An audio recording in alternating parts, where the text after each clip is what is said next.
ज्ञानवापी काशी विश्वनाथ मंदिर, आप पहले चीफ मिनिस्टर हैं जब जो अपने कार्यकाल में 100 बार आपने दर्शन किए हैं काशी विश्वनाथ मंदिर।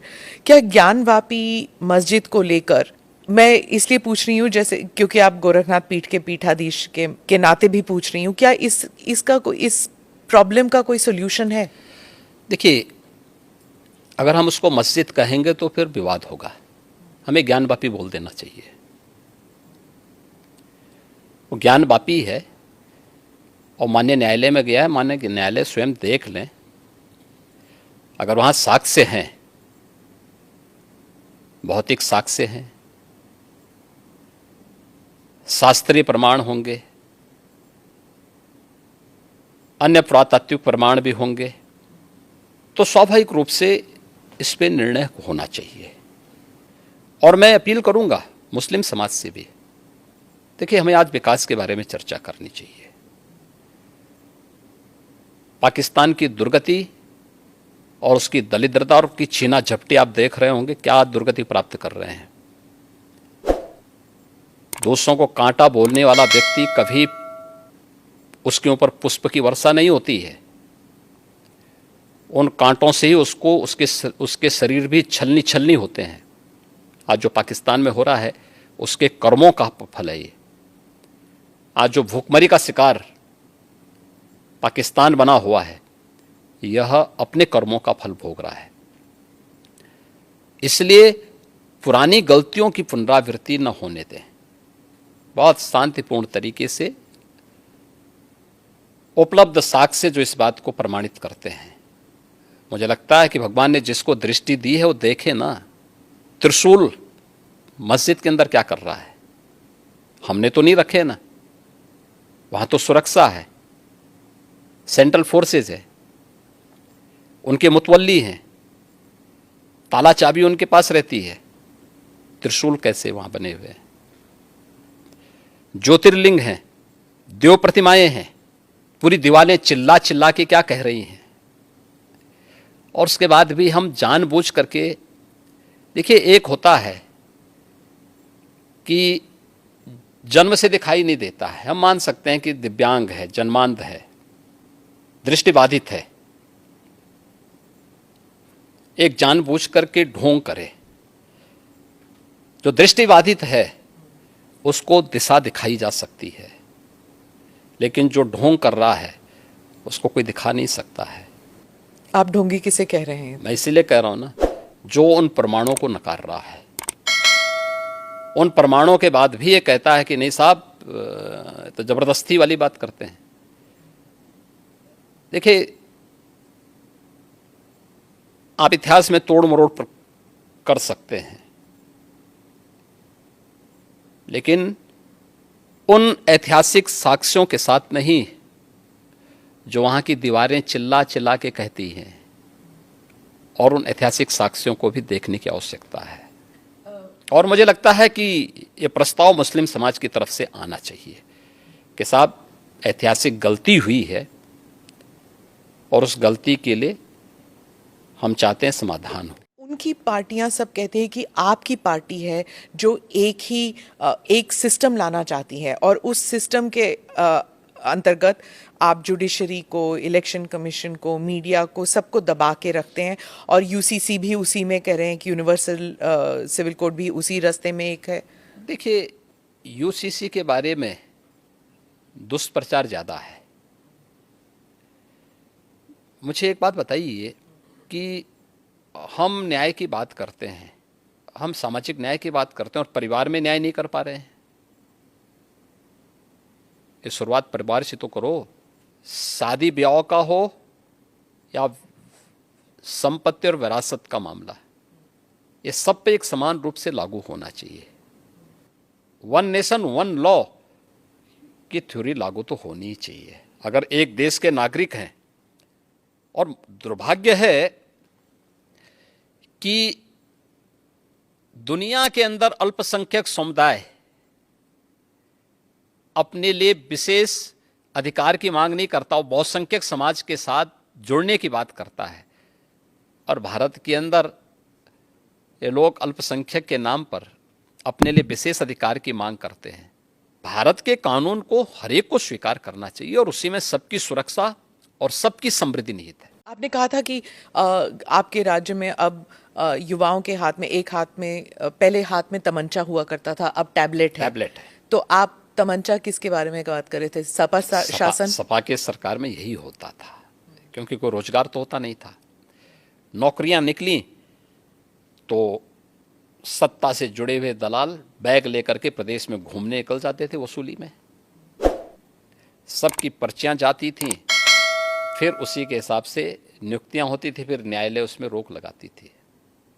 उत्तर प्रदेश में जब 2017 में भारतीय जनता पार्टी की सरकार बनी थी, उत्तर प्रदेश का पुलिस बल देश का सबसे बड़ा पुलिस बल है और इस पुलिस बल में 1.5 लाख पुलिस कार्मिकों की जगह खाली थी।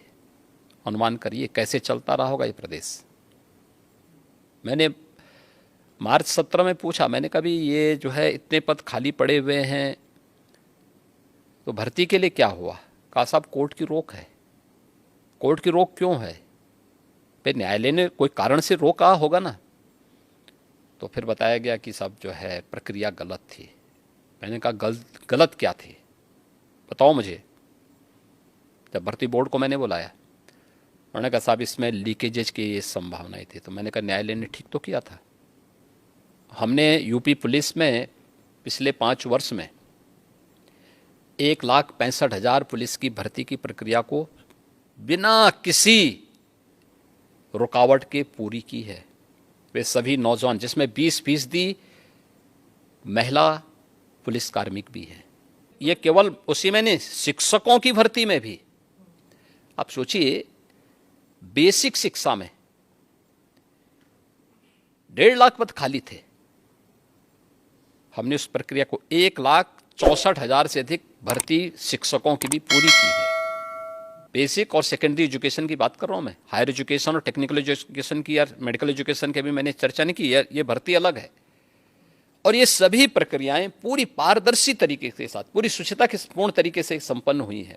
INDIA को लेकर बात चल रही थी, तो अगर अखिलेश और राहुल गांधी फिर से वापस आते हैं जैसे 2017 के चुनाव में आए थे, तो क्या फिर से बीजेपी के लिए? उत्तर प्रदेश में सभी जोड़ियां आ चुकी हैं। 2014 में ये सब मिलकर के लड़ चुके हैं। 2017 में, 2019 में, 2022 में चारों चुनाव मोदी जी के नेतृत्व में भारतीय जनता पार्टी और एनडीए ने विराट बहुमत के साथ में सफलता प्राप्त की है। और 2024 में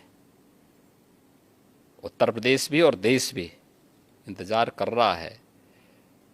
देश को धोखा देने वाले, देश की जनता को जाति, मत और मजहब के आधार पर बांटने वाले, सामाजिक न्याय के नाम पर परिवारवाद और जातिवाद को प्रश्रय देने वाले, अपने राजनीतिक स्वार्थों के लिए देश को आतंकवाद, नक्सलवाद और अलगाववाद की भट्टी में झोंकने वाले तत्वों को ये देश कभी स्वीकार नहीं करेगा, कभी नहीं स्वीकार करेगा। इंडिया के बारे में आप क्या कहते हैं? INDIA जो विपक्ष का बना है। इंडिया नहीं बोलना चाहिए। I.N.D.